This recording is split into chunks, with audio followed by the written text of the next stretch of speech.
Assalamualaikum warahmatullahi wabarakatuh. Halo teman-teman semua. Bertemu lagi dengan saya Dita Yulisi Anggraini, NIM 63030210172 dari Prodi Akuntansi Syariah Universitas Islam Negeri Salatiga. Nah, kali ini kita akan membahas materi tentang korelasi dan regresi. Apa sih itu korelasi dan regresi? Mari kita bahas bersama-sama. Korelasi, regresi, dan kausalitas. Korelasi menunjukkan derajat asosiasi atau keeratan hubungan antara satu variabel dengan variabel lainnya. Misalnya, korelasi pengeluaran iklan dan volume penjualan. Regresi menjelaskan pengaruh satu variabel atau variabel independen terhadap variabel lain atau variabel dependen. Misalnya, pengaruh pengeluaran iklan terhadap volume penjualan. Kausalitas menunjukkan hubungan pengaruh antar variabel dalam dua arah. Jenis-jenis korelasi. Jenis korelasi bisa dikelompokkan menjadi 3 kelompok. Yang pertama, korelasi positif dan negatif. Yang kedua, korelasi linear versus non-linear. Yang ketiga, korelasi sederhana, parsial, atau kompleks. Korelasi positif versus negatif. Korelasi positif jika pergerakan dua variabel bergerak dalam arah yang sama. Korelasi negatif jika pergerakan dua variabel bergerak dalam arah berlawanan. Korelasi linear versus non-linear. Korelasi linear jika perubahan absolut dua variabel menaik atau menurun dalam perubahan konstan. Korelasi tidak linear jika perubahan absolut satu variabel terhadap variabel lain tidak konstan. Korelasi sederhana, parsial, dan kompleks. Korelasi sederhana melihat keeratan hubungan antara dua variabel. Korelasi parsial, korelasi lebih dari dua variabel tetapi kita hanya tertarik mencari korelasi dua variabel.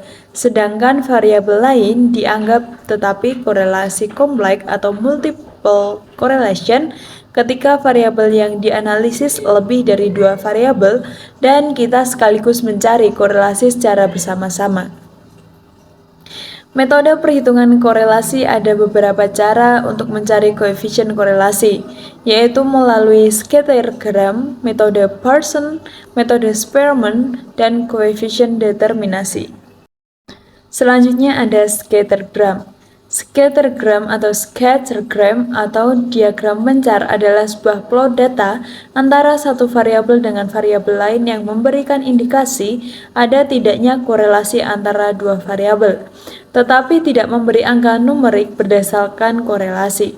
Manfaat scattergram yaitu untuk membantu kita melihat apakah terdapat hubungan antara dua variabel, membantu kita untuk menentukan bentuk hubungan antar dua variabel apakah linear ataukah non-linear. Dan berikut saya paparkan grafik dari beberapa jenis korelasi dan regresi. Jujur saya juga masih sedikit bingung dengan grafik tersebut. Selanjutnya ada korelasi Pearson. Koefisien korelasi Pearson ini digunakan untuk menghitung korelasi antara dua variabel yang diukur dalam bentuk interval atau skala rasio. Dan itu adalah rumus perhitungannya.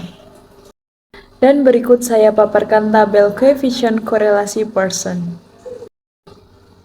Korelasi Spearman rank. Korelasi Spearman digunakan untuk menghitung koefisien korelasi dari data kualitatif atau daya ordinal atau daya ranking. Dan saya paparkan tabel dan perhitungan korelasi dan regresi. Selanjutnya yaitu uji hipotesis korelasi. Uji statistika mengikuti distribusi T dengan DF sama dengan N-2. Formula ujinya seperti berikut.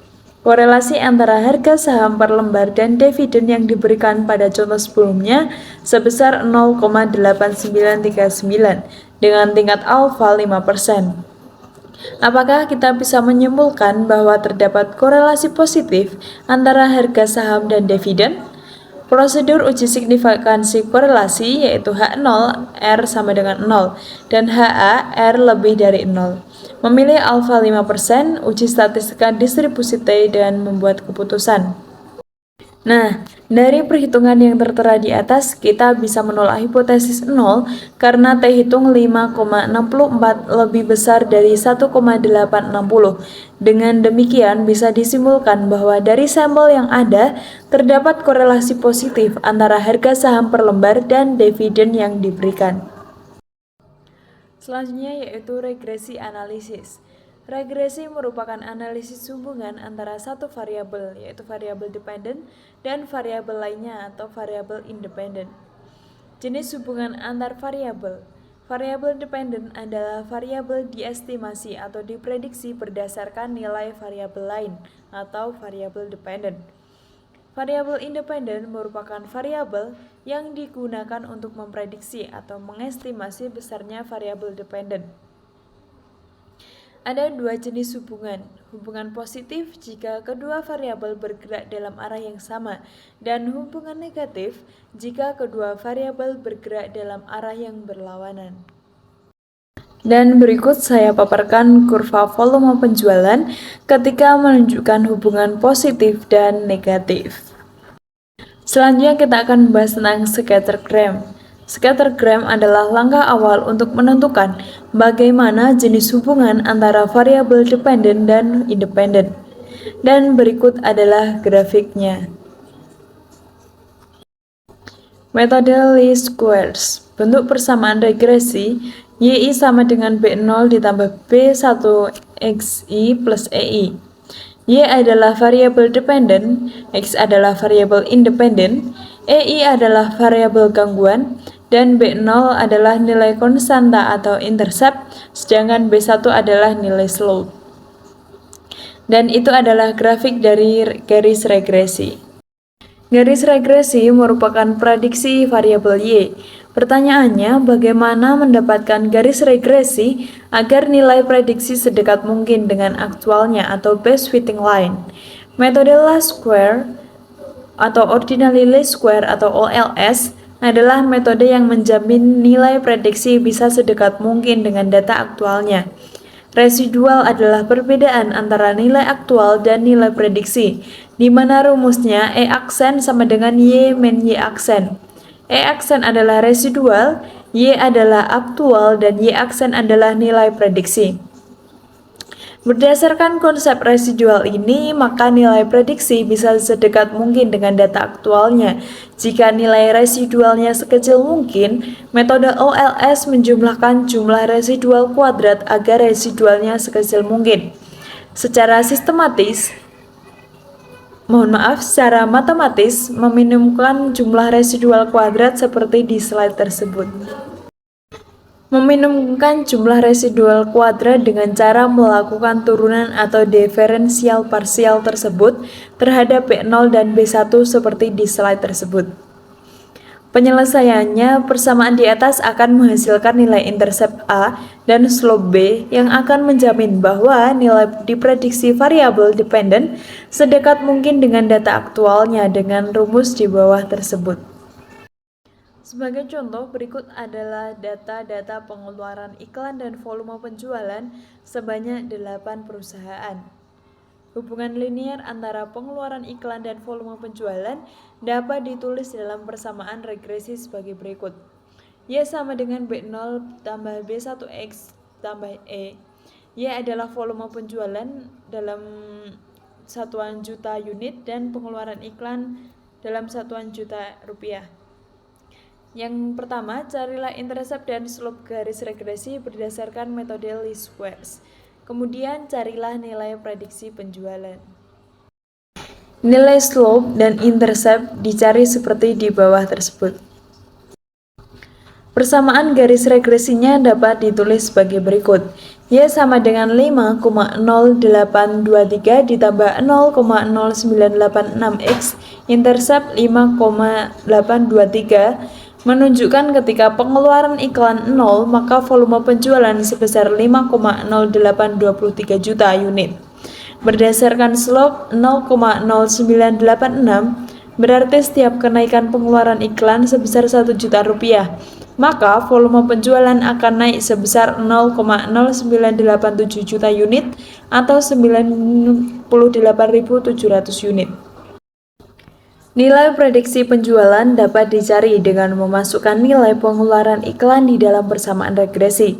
Misalnya, bila pengeluaran iklan 1 juta atau 1000 juta, penjualan aktualnya 100 juta unit, sedangkan prediksinya perhitungan seperti di bawah ini. Kemudian ada standard error of estimates. Nilai prediksi sempurna jarang terjadi. Ukuran ketepatan prediksi disebut dengan standard error of estimate.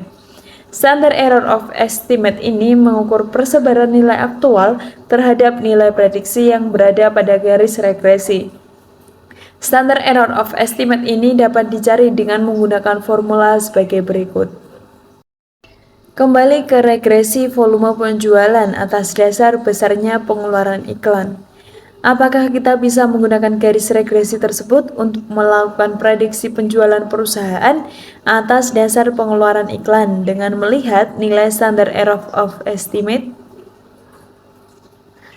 Nah, dari perhitungan tersebut, nilai standard error of estimate relatif kecil, sebesar 5,3329, sedangkan kita bisa menggunakan garis regresi yang kita dapatkan untuk melakukan prediksi volume penjualan perusahaan.